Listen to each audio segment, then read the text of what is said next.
No iwi today. This is going to be a theory conversation. I had a question about why should we play our scales around the cycle, and that was referring specifically to the cycle of fourths.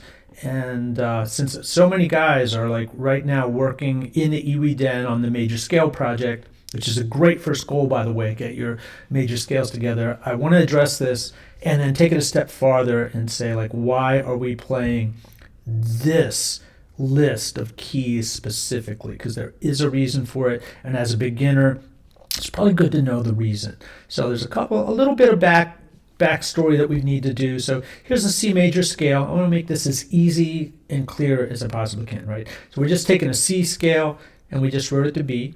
C, D, E, F, G, A, B, and then we're numbering it 1, 2, 3, 4, 5, 6, 7. And this is great because now we have a way to measure distance inside of scales, right? And so if we want to talk about like 1 to 2 is a second, 1 to 3 is a third, and that would be the distance from C to D is a second, C to E is a third, and fourth and a fifth and a sixth and a seventh. And then later on we can say, oh, if we flat the 2, that would be a minor second. Oops, B would look better. A minor second, right?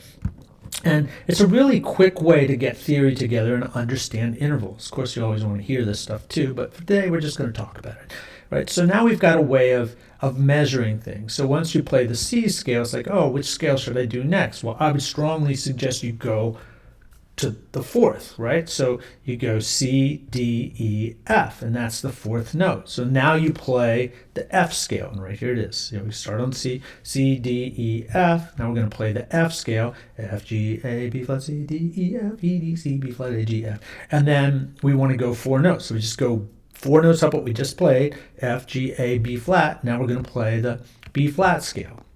And we just keep going around the cycle. B flat, C, D, E flat. That's the E flat scale next, right? Now we're going to, what do we play after that? E flat, F, G, A flat, right? Now we get into a little bit of a thing, right? So I wonder if this is going to let me do it. I'm going to. So we go A flat, B flat, C, D flat. Well, D flat has an enharmonic tone called C sharp, and I would recommend that you use the C sharp. And we'll just continue with the fourths. And for now, I'll just write these guys in here. We don't want that. Yeah, write them in. So F sharp's the same as a G flat, and B is the same as C flat. So these are other names you could call these, but once again, I would suggest you use these 3, right?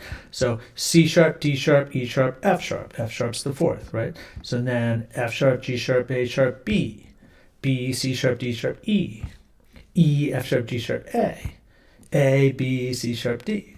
D, E, F sharp, G. And if you go from G, G, A, B, we're back to C again. So it is a cycle, and that is the cycle of fourths.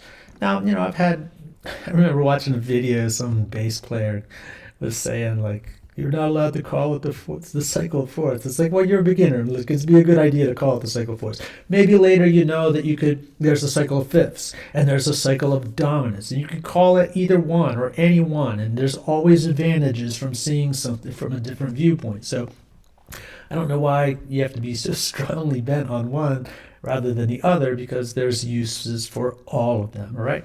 So let's just keep going. So now we know how to get around the fourths, but now let's figure out why we want to do C sharp, F sharp, and B, and it's pretty easy after you see it. So here's a list of modes. We don't have to get into a big thing about modes. It's just really is a complicated, this is a very complicated looking thing to really mean playing the C scale, starting on 1, ending on 1, starting on 2, ending on 2, starting on 3, ending on 3. I mean, that literally would be the easiest way to talk about modes. And you can think about them like that, but we have names for them. And if you want to talk to other people specifically and sound like you know what you're doing, you probably want to learn all these crazy names like Ionian, Lydian, Mixolydian, and all that stuff. But right now, you do not need to know it. You can screenshot this if you want to know what they are. That's cool. These are all the modes that are derived from major. And they're not even all right. Yeah, that one's right.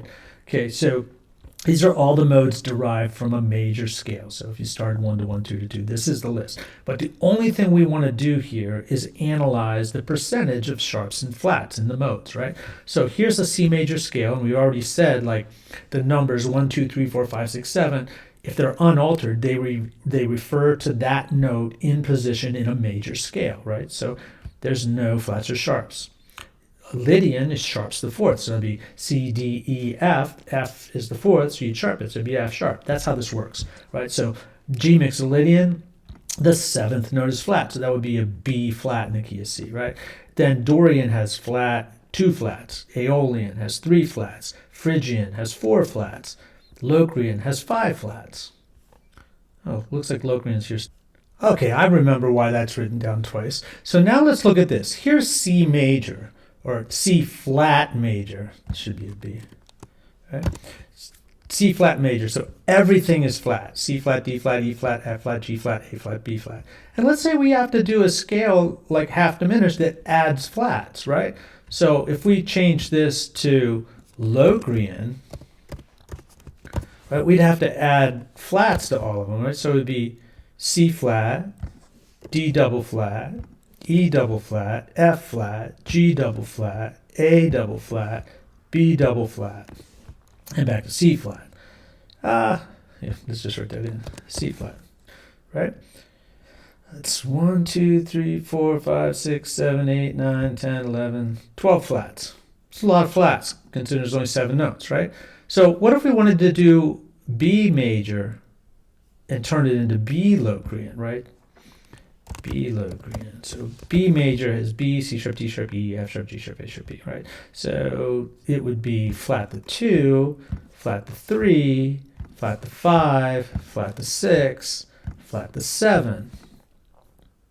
Well, this is a lot of thinking to do for the white keys on the piano.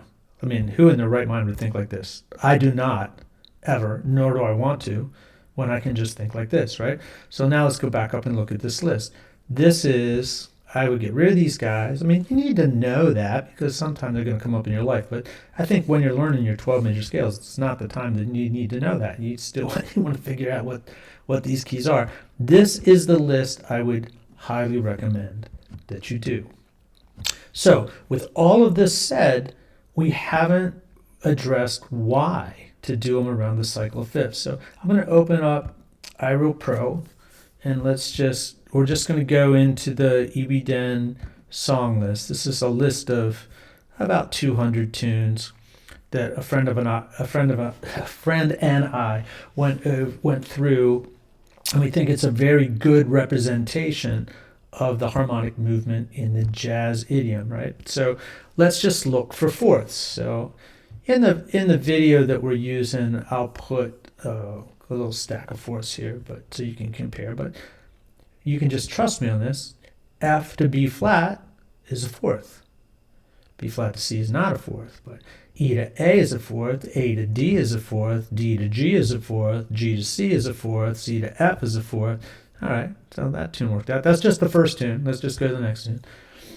Afternoon in Paris. C to F is a fourth, F to B flat's a fourth, B flat to E flat's a fourth, E flat to A flat's a fourth. This is a sharp form. D to G is a fourth, G to C is a fourth, and we can probably do this probably all day long. This is not a fourth, but D, G, C sure is, and A, D, G, C, F is, D, G, C is, A, D is. Look at this. B, E, A, D, G, C, F, fourth, fourth, fourth, fourth, fourth, fourth, fourth. Let's go to All the Things You Are. This is pretty popular tune. F to B flat, fourth, B flat to E flat, fourth, E flat to A flat's fourth, A flat to D flat's fourth. Then it's a half step. D, G, C is a fourth, C to F's fourth. B, F. It's just not going to be any different. We can pick tune after tune after tune. The most popular root movement in our culture is fourths. So if you get your mind circling around the keys in fourths, you're going to start to see that pattern as something that's familiar. And then when you want to make, like right here, this is a 2-5-1. That just means that in the key of C, D is a 2, G is a 5, and that's a circle of fourths, D, G, C, and the chord qualities are minor, dominant, major. And that's going to happen a lot. Right here it is again. Minor, dominant, major. It's a 2-5-1. Minor, dominant, major. It's 2-5-1. It is a very, very strong way to practice your scales. And if you do it daily, your mind starts to think about the keys. You start to hear the root movement of fourths. I would practice playing the fourths, practice saying the fourths, practice going C, D, E, F, F, G, A, B flat, going and saying the scales around the fourths. And because there's so much harmonic literature that is presented in fourths. Now, the next common is probably half steps down, and that's another conversation. Okay, I hope this was helpful. Bye-bye.